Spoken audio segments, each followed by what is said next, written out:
Los Angeles, January 15, 1947.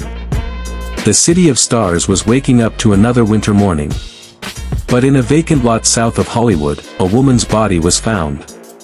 It was unlike anything the LAPD had ever seen. The victim had been posed deliberately, her body cut in half, drained of blood, and arranged with chilling precision. Her face had been slashed from ear to ear in a grotesque smile. She was soon identified as Elizabeth Short, a 22-year-old aspiring actress. The press gave her a name that would echo through history, the Black Dahlia. The murder shocked America, horrified Hollywood, and launched one of the most infamous investigations in U.S. history. And to this day, nearly 80 years later, the case remains unsolved. Welcome to Whispers of True Guilt, where we bring you gripping tales from the underworld of crime, history, and mystery. In today's video, we're unraveling the haunting story of the Black Dahlia murder, a case that terrified Los Angeles in 1947, exposed the dark underbelly of Hollywood's dreams, and became one of America's greatest unsolved mysteries. Before we begin, don't forget to like this video, subscribe if you're new here, and turn on the notification bell so you never miss our crime stories. Now, let's dive in. Who was Elizabeth Short? Elizabeth Short was born in 1924 in Boston, Massachusetts. By the mid-1940s, she had moved to California, chasing the dream that pulled so many young women to Hollywood, fame and opportunity. Friends described her as striking, black hair, pale skin, bright blue eyes, and a preference for stylish black outfits. Newspapers later dubbed her the Black Dahlia, a name that played off a recent film noir hit, The Blue Dahlia. But behind her beauty was hardship. She worked as a waitress, struggled with money, and drifted between Los Angeles and San Diego. She was known socially, often dating servicemen, but she was not the glamorous Hollywood insider the media later painted her to be. By January 1947, Elizabeth's dream was fading.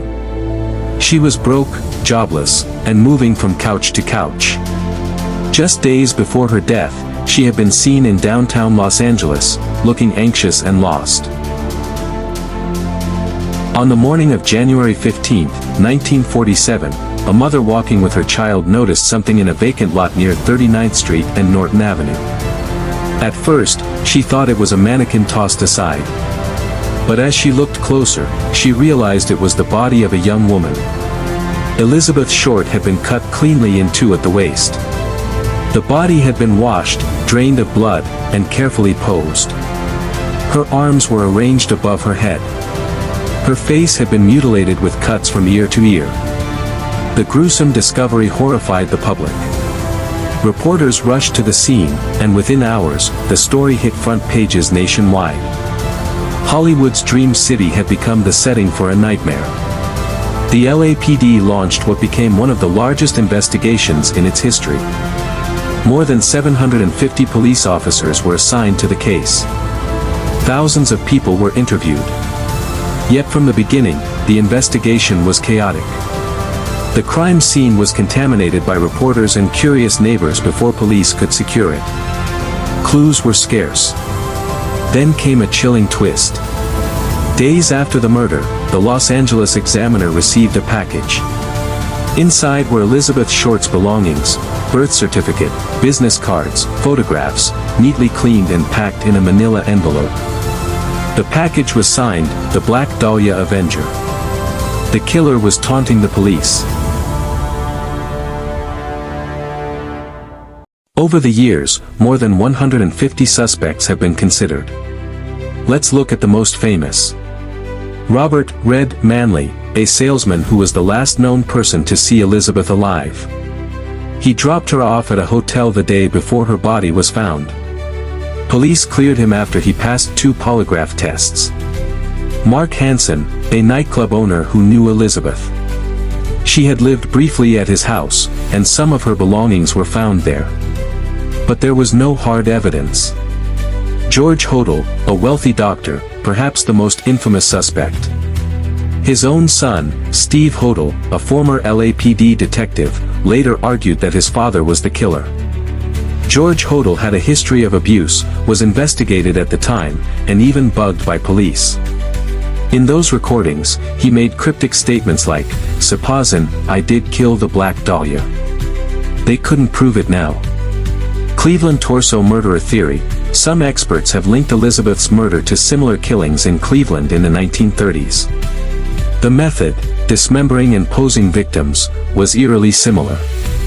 Despite the theories, no one was ever charged. The Black Dahlia case became more than just an investigation, it became a media frenzy. The press sensationalized Elizabeth's life, painting her as a mysterious femme fatale, a woman with a double life. Newspapers exaggerated her relationships, hinted at scandal, and turned her murder into lurid headlines. But in reality, Elizabeth was simply a young woman trying to survive in Los Angeles. The media turned her into a legend, but at the cost of the truth. Why was Elizabeth killed? And why in such a theatrical way? Some believe it was a crime of passion, a jealous lover who wanted to make a statement. Others argue it was the work of a sadistic serial killer with medical knowledge, given the precision of the cuts. Steve Hodel's theory that his father, George Hodel, committed the crime remains one of the most discussed. Hodel had the surgical skill, the motive, and the arrogance to taunt police. But there was never enough evidence to convict him. Other theories link Elizabeth's death to organized crime, Hollywood predators, or even cover-ups within the LAPD itself. The truth remains buried. The Black Dahlia murder left a scar on Los Angeles. It exposed the city's dark side, the gap between Hollywood dreams and the brutal reality for many young women who came seeking fame. The case also influenced American culture. Films, books, and even video games have retold the story, each adding their own spin. Elizabeth Short became less of a person and more of a myth, her tragic death overshadowing her short life. Most importantly, the case remains unsolved. Despite modern forensic techniques, the evidence is too old, too contaminated. The killer may never be known. But the fascination endures. Every year, new theories emerge. Every decade, fresh headlines remind the world of the woman who became the Black Dahlia. The Black Dahlia murder remains one of the darkest mysteries in American history. It's a story of a young woman chasing her dream, only to become the symbol of Hollywood's nightmare. Do you believe George Hodel was the killer? Or was it someone else who managed to stay hidden for nearly 80 years? Tell us your thoughts in the comments below. And if you enjoyed this story, don't forget to like, share, and subscribe for more gripping tales of crime, history, and mystery. Until next time, remember, some stories never end.